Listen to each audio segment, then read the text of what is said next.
ठीक है, नहीं बोलते बुलडोजर की सरकार, क्या बोले आप ही बता दो।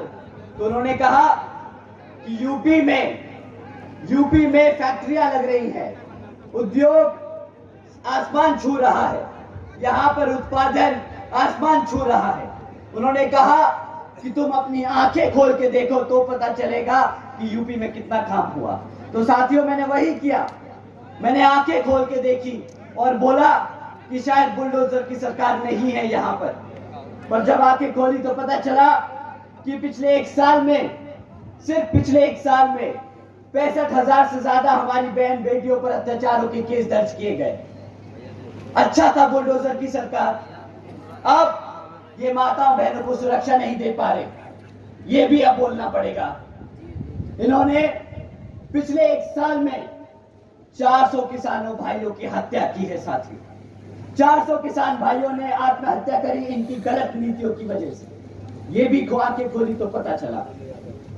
उसके बाद और पढ़ाई लिखाई करी और लोगों से बात करी तो पता चला यूपी में 40% 5 साल से कम उम्र के बच्चे कुपोषण के शिकार हैं। बुलडोजर की सरकार अच्छी थी, ये तो हमारे बच्चों को ही भूखा मार रहे हैं। बच्चों के खिलाफ यौन शोषण के मामले यूपी में नंबर 1 पहुंच चुके हैं। हमारी बहन बेटियों के खिलाफ अत्याचार होने के केसेस पूरे देश में यूपी नंबर 1 पर पहुंच चुका है। हत्या के मामले में यूपी नंबर 1 पर है पूरे देश में। साथियों, हमारे आदरणीय नेताजी आप जिस उत्तर प्रदेश से, आज आप जिस उत्तर प्रदेश के वाराणसी से सांसद हैं, वो प्रदेश भारत का किडनैपिंग कैपिटल बन चुका है। तो ठीक है, आज के बाद से हम प्रदेश को बुलडोजर की सरकार नहीं बोलेंगे। आज के बाद भाजपा की सरकार बुलडोजर की सरकार नहीं है।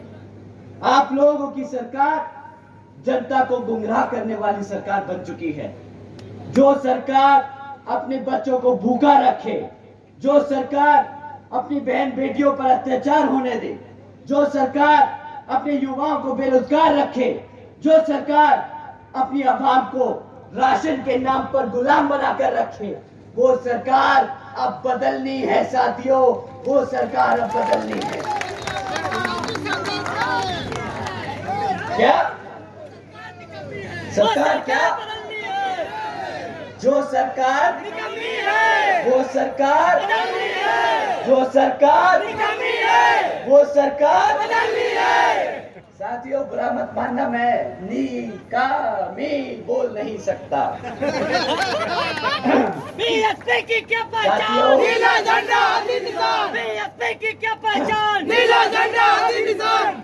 साथियों, भाजपा पे बहुत समय खर्च दिया, ये मेरी जिंदगी का समय वापस नहीं आएगा। आप भी मत खर्चिएगा, अगली बारी वोट अपने हाथी पर ही दबाना। साथियों, इनकी तरह समाजवादी पार्टी के लोग भी आप लोगों के बीच में आएंगे, इनकी तरह समाजवादी पार्टी के लोग भी आपके बीच में आएंगे, परंतु इस बारी इनकी बातों में मत आइएगा।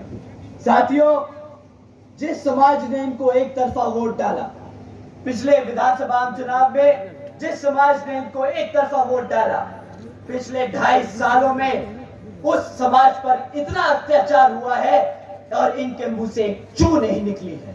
बताइए साथियों, सही है कि गलत?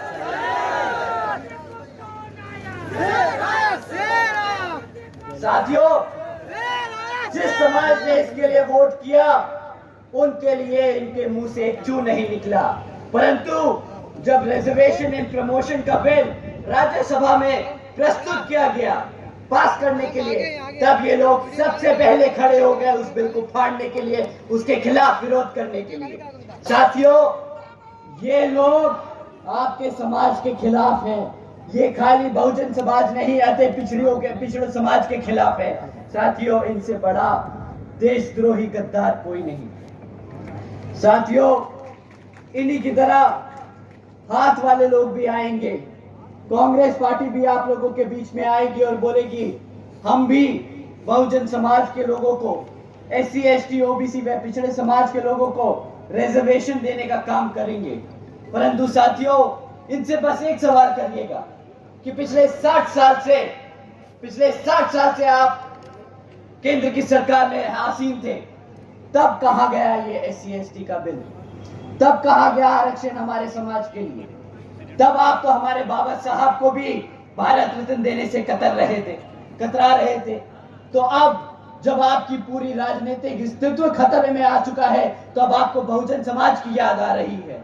साथियों, इस बार इनका हाथ का जो झंडा है ना, वो लपेट के इनके हाथ में थमा कर वापस भेज देना। आकाश भैया जिंदाबाद, जिंदाबाद, जिंदाबाद। आकाश भैया जिंदाबाद, जिंदाबाद, जिंदाबाद। साथियों, इन लोगों पे बहुत समय जाया कर लिया।